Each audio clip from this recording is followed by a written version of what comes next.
कृति और आप देख रहे हैं इंडिया पब्लिक खबर। बिहार विधानसभा का चुनाव के रिजल्ट आने के बाद अब शपथ ग्रहण की तैयारी और हार पर मंथन शुरू हो गया है।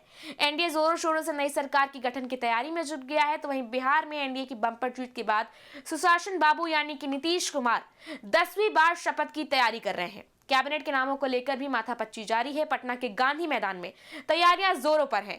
तो वहीं उधर करारी हार और परिवार में घमासान के बाद अब लालू यादव ने भी एक अहम बैठक की है और ये साफ कर दिया है कि आगे का फैसला भी तेजस्वी ही लेंगे। ऐसे में जाहिर है कि नीतीश कुमार जहां 10वीं बार सीएम बनेंगे तो वहीं तेजस्वी ही नेता प्रतिपक्ष रहेंगे।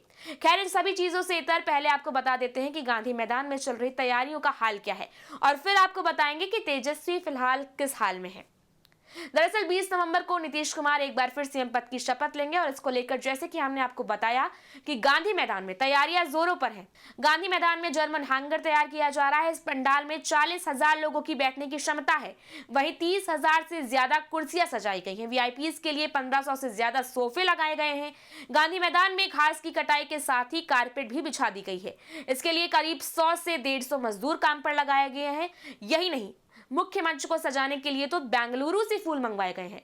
20 तारीख तक आम लोगों के आने जाने पर भी रोक लगा दिया गया है। पटना के डीएम एसएसपी लगातार तैयारियों का जायजा भी ले रहे हैं। इसी के साथ पुलिस और कई प्रशासनिक अधिकारी गांधी मैदान में मौजूद भी हैं। इस लेवल की तैयारी हो रही है सुशासन बाबू के 10वें शपथ ग्रहण समारोह के लिए। बता दें कि नए मंत्रिमंडल में भाजपा और जेडीयू के बराबर 16 सदस्य होंगे। चिराग पासवान के एलजेपीआर और उपेंद्र कुशवाहा की आरएलएम के साथ जीतन राम मांझी की पार्टी हमको मंत्रिमंडल में जगह तय की गई है। नई सरकार के शपथ ग्रहण के पूर्व नीतीश कुमार ने राज्यपाल से मिलकर अपना इस्तीफा भी सौंप दिया है। साथ ही नई सरकार के गठन का दावा भी पेश किया है। चूंकि एनडीए को स्पष्ट और प्रचंड बहुमत मिला है, इसलिए विधायकों की परेड की नौबत ही नहीं आई। हालांकि विपक्ष की तरफ से बार बार ये कहा जा रहा था कि भाजपा इस बार नीतीश कुमार की जगह अपना सीएम बनाएगी और जाहिर है कि भाजपा ने नीतीश कुमार के नेतृत्व में चुनाव लड़ने की बात तो कई बार कही, लेकिन सीएम वही बनेंगे ये बताने से हमेशा बचती रही।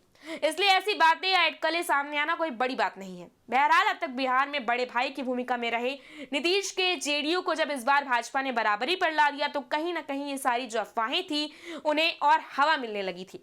लेकिन जिस तरह से सारी तैयारियां फिलहाल चल रही हैं, जिस तरह बाकी जो घटक दल हैं वो बार बार सीएम पद के लिए नीतीश कुमार का ही नाम ले रहे हैं, उससे ये सारी अटकलें धरी की धरी ही रह गई।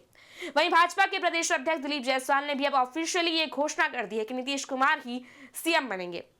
दरअसल भाजपा पर 2020 से ही नीतीश कुमार को सीएम पद से हटाने के आरोप लगते रहे हैं, लेकिन भाजपा ने हर मौके पर हनुमान की तरह यह साबित किया है कि उसके दिल में नीतीश के लिए कितना सम्मान है।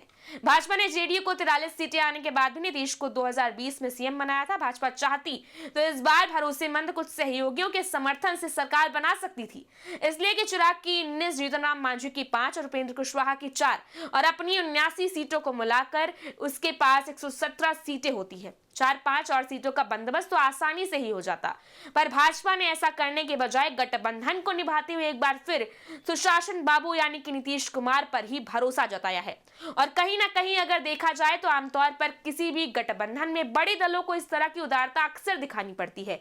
हालांकि एक तरफ जहां एनडीए में ये शुरुआत से ही देखने को मिला, तो उधर महागठबंधन में शुरू से ही उल्टी गंगा बह रही थी। यूनिटी नाम की तो कोई चीज ही नहीं थी। फिर चाहे आप सीट शेयरिंग का मुद्दा ले ले या फिर सीएम फेस पर हुई असहमति ले लें। फिलहाल चुनाव परिणाम आने के बाद नीतीश का इस्तीफा महज एक फॉर्मेलिटी ही है। बहरहाल नीतीश कुमार ने सीएम पद से इस्तीफा दे दिया और यहां आपको बता दें कि नीतीश ने 20 सालों में 6 बार सीएम पद से इस्तीफा दिया और अब तक 9 बार मुख्यमंत्री बन चुके हैं। विधानसभा के खत्म हो रहे कार्यकाल में आखिरी बार उन्होंने 2024 में इस्तीफा दिया था। एनडीए की मदद से उन्होंने 9वीं बार सीएम पद की शपथ ली थी और तब से वो एनडीए की बदौलत ही सीएम बने। नीतीश कुमार ने पहली बार 3 मार्च साल 2000 को सीएम पद की शपथ ली थी। हफ्ते भर बाद उन्हें बहुमत साबित करना था। नाकाम रहने पर उन्हें 10 मार्च को इस्तीफा देना पड़ा था। दूसरी बार 2010 में, तीसरी बार सीएम कुर्सी संभालने से पहले नीतीश कुमार ने फॉर्मेलिटी के लिए इस्तीफा राज्यपाल को सौंपा था। तीसरी बार 17 मई 2014 को उन्होंने सीएम पद से इस्तीफा दिया था। लोकसभा चुनाव में एनडीए से अलग होकर जेडीयू ने अकेले चुनाव लड़े, लेकिन करारी शिकस्त मिली। हार की जिम्मेदारी लेते हुए नीतीश कुमार ने सीएम की कुर्सी छोड़ दी और अपने भरोसेमंद जीतन राम मांझी को सीएम बनाया था। 2015 में महागठबंधन के साथ जेडीयू ने विधानसभा चुनाव लड़ा और नीतीश एक बार फिर सीएम बने, पर वो महागठबंधन से 2017 में अलग हो गए और सीएम पद से 26 जुलाई 2017 को इस्तीफा देकर एनडीए की ओर से सीएम बने। ऐसे में कभी महागठबंधन तो कभी एनडीए में आवाजाही के दौरान 4 बार और उन्हें इस्तीफा देना पड़ा। एक बार 9 अगस्त 2022 को और दूसरी बार 28 जनवरी 2024 को उन्होंने सीएम पद से त्यागपत्र दिया। इसलिए कल यानी 17 नवंबर 2025 को ये उनका 8वां इस्तीफा हुआ है। और जहां तक तय है कि वो 20 नवंबर को 10वीं बार सीएम पद की शपथ लेंगे, लेकिन यहाँ सवाल ये भी है कि शपथ तो 20 को होगी, लेकिन आखिर मंत्री कौन कौन बनेगा और इसी के साथ नीतीश के साथ और कौन कौन शपथ लेगा। फिलहाल तो इन सारी चीजों को लेकर इस वक्त कयासों और अटकलों का बाजार गर्म है और बैठकों का दौर भी लगातार जारी है। चाहे फिर वो चिराग पासवान हो, जो हाल ही में धर्मेंद्र प्रधान से मिले हैं, जो कि बिहार चुनाव के प्रभारी थे। और जैसा कि अक्सर कहा जाता है कि हर मुलाकात, हर तस्वीर के पीछे एक कहानी होती है। आपकी स्क्रीन पर दिख रही तस्वीर में इन दोनों के साथ विनोद तावड़े भी दिख रहे हैं। ऐसे में तैयारी और प्लानिंग काफी गहरी हो रही है। अब देखिए कैसी होगी नीतीश की कैबिनेट। कहा जा रहा है कि इस कैबिनेट में 36 मंत्री शपथ लेंगे। इसमें बीजेपी कोटे से कई बड़े चेहरे शामिल हैं, जिसमें सबसे आगे हैं सम्राट चौधरी, जो कि मौजूदा सरकार में डिप्टी सीएम थे। दानापुर सीट से जीत के बाद इस वक्त मंत्री रेस में सम्राट चौधरी फिलहाल सबसे आगे हैं। इसके अलावा दानापुर सीट से विधायक बने रामकृपाल यादव भी मंत्री बन सकते हैं। यहाँ आपको बता दें कि मोदी सरकार में रामकृपाल यादव कैबिनेट मंत्री रह चुके हैं। बांकीपुर सीट से नितिन नवीन, जो कि 5वीं बार जीते हैं, वो भी इस बार नीतीश कैबिनेट में मंत्री पद के दावेदार माने जा रहे हैं। वहीं पूर्व डिप्टी सीएम विजय सिन्हा भी इस रेस में शामिल है। बीजेपी नेता मंगल पांडे नीतीश कैबिनेट में शामिल हो सकते हैं। जेडीयू कोटे से विजय चौधरी एक बार फिर मंत्री बनाए जा सकते हैं। इसके अलावा विजेंद्र प्रसाद यादव, लेसी सिंह, श्रवण कुमार, मंदन सहनी भी मंत्री बनाए जा सकते हैं। वहीं एलजेपी कोटे से राजू तिवारी, संजय पासवान मंत्री बन सकते हैं और मांझी कोटे से संतोष कुमार सुमन का नाम फिलहाल सामने आ रहा है। तो उधर उपेंद्र कुशवाहा की पत्नी स्नेहलता कुशवाहा का भी मंत्री बनना भी लगभग तय माना जा रहा है। और अब जरा एक नजर लालू कुनबे में मचे सियासी घमासान पर भी डाल लेते हैं। तो बिहार चुनाव में मिली करारी हार के बाद अब पहली बार तेजस्वी यादव नजर आए हैं। कल एक बड़ी बैठक हुई जिसमें लालू, राबड़ी देवी और तेजस्वी यादव शामिल हुए। ये बैठक चुनाव में मिली हार पर हुई। ये बैठक परिवार में चल रही लड़ाई पर हुई है। यही नहीं, इस बैठक के लिए आरजेडी के बड़े नेताओं को भी बुलाया गया था। पार्टी के कई बड़े नेता और विधायक इस बैठक में शामिल रहे, जिसे समीक्षा बैठक का नाम दिया गया। और अब देखिए कि आखिर इस बैठक में हुआ क्या।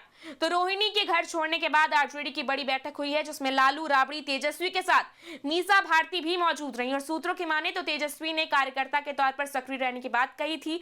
हालांकि मौजूदा और पूर्व विधायकों ने इसे मानने से इनकार कर दिया और तेजस्वी को ही नेता प्रतिपक्ष बनाने की अपील की है। लालू यादव ने इस अपील को सहमति देते हुए साफ कर दिया है कि तेजस्वी ही नेता प्रतिपक्ष बनेंगे। इस दौरान लालू ने रोहिणी विवाद पर भी बयान दिया है और कहा है कि घर का विवाद घर के लोग सुलझा लेंगे। पार्टी कार्यकर्ता और नेताओं से यह कहा गया है कि आप लोग चिंता मत करें। याद हो कि हार के बाद रोहिणी के घर परिवार छोड़ने से घमासान बढ़ा था। तेजस्वी के करीबी संजय यादव को लेकर भी कई सवाल उठ रहे थे, लेकिन लालू ने यह साफ कर दिया है कि वो हमेशा तेजस्वी के साथ खड़े हैं और जाहिर है कि तेजस्वी ही नेता प्रतिपक्ष बनेंगे। बता दें कि नेता प्रतिपक्ष को कैबिनेट मंत्री का दर्जा मिलता है। खैर, ये सारी बातें तो वक्त ही बताएगा, लेकिन फिलहाल तो सबकी नजरें सुशासन बाबू की शपथ और उनकी कैबिनेट पर ही टिकी। अब देखना यह है कि इस बार नीतीश कैबिनेट में किसे मौका मिलता है और किसका पत्ता कटता है।